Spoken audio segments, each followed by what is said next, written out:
This is what I wish I knew before I started selling insurance, part 3. It's getting a right mentor. You want to get the right person who's right for you. It's not like a one size fits all.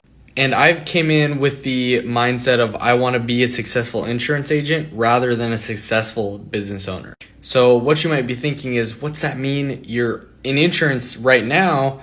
What do you mean you didn't want to be a successful insurance agent? Well, here's what it was.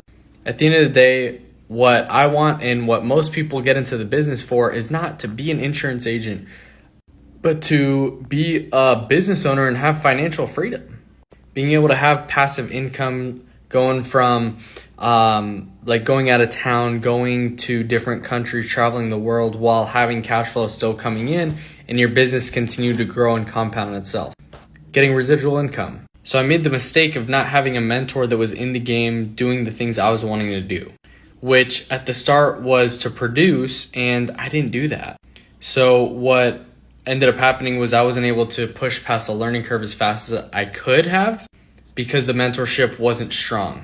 So my advice to you based on that is find someone who has what you want, do what they do, and you'll be able to get what they got. It's very simple, but as long as you do the work and stay consistent and have somebody that you can go to and ask advice for and consistently have somebody that you can plug into that will pour into you, that will answer your questions, that will guide you and help you step by step along the way, you'll be really successful. I made the mistake of listening to 10, 20 different people, and all the advice was not bad, but it's just they're different.